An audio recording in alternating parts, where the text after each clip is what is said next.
Greetings, dear ones. I'm Drax16 and thank you for joining me for another video. So I wanted to do a follow-up to the last video I made about depression. And since I not only suffer from depression but also schizophrenia, I figured it makes sense to make another video about schizophrenia. Now, this is not the first video I've made about mental illness, but I feel that it's necessary to reach out to my peers, my Christian brothers and sisters, because mental illness, let's face it, it's very common nowadays. And especially things like anxiety and depression, those things are at an all-time high. And it's really scary as to how many people this is affecting. Now, let me just say this, though. If you are mentally ill, that doesn't guarantee that you are possessed by Satan or touched by Satan or demons in some way. I don't believe that because I mean, some of them might be, but the New Testament says that Jesus went around casting out demons.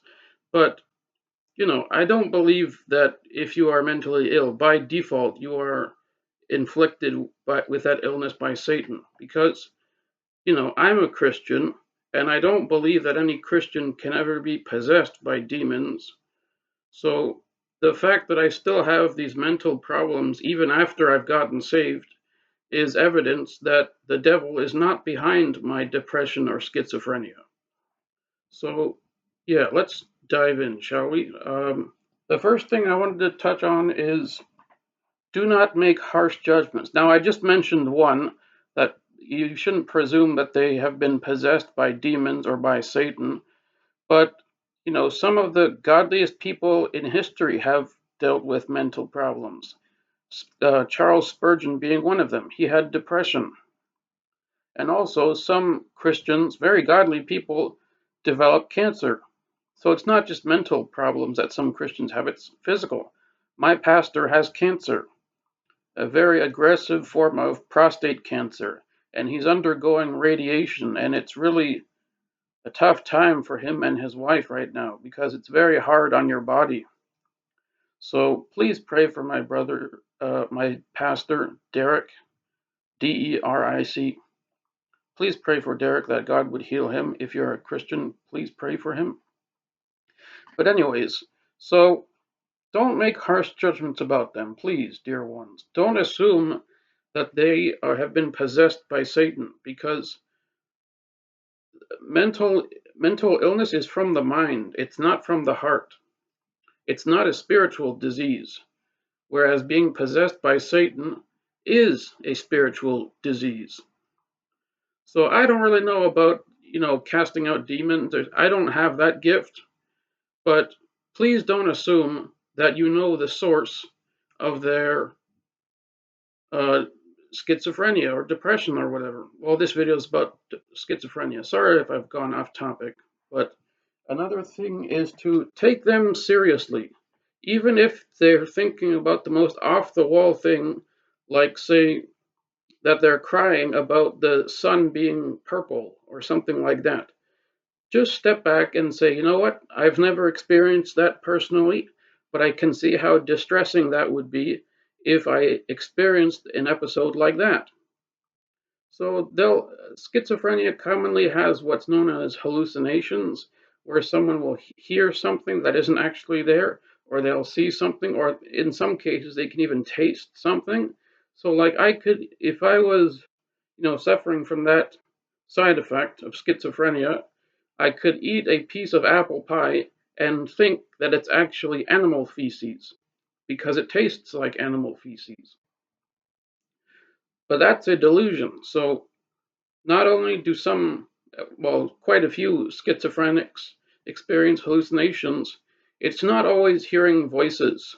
Sometimes they'll imagine things that aren't there. Like I said, they'll imagine that an apple pie tastes like feces and they don't want to eat it. Also, there is something called paranoid schizophrenia, where someone will fear that the government is spying on them, or that there's a chip implanted in their brain, or that someone is spying on them, or that their lover is cheating on them when they aren't. Or sometimes they may even think that a clock is actually a bomb, and they're afraid that it's going to go off. Or they'll imagine that a famous celebrity is in love with them. or something like that. So take them seriously, and though you may not be able to relate to what they're going through, you can at least be a comfort to them. You know what I mean? You can at least be nice to them because when they're having a psychotic episode, now, psychosis is not necessarily an illness in and of itself, but it's a symptom of an illness. Kind of like, a panic attack. A panic attack is not a mental illness necessarily, but it is often a result of a mental illness, like, say, psychotic depression or something like that, or schizophrenia or anxiety or whatever. So, though you may not be able to relate to them, be comforting to them. Don't treat them as if they're a bomb that's about to explode and that you can't go near them at all.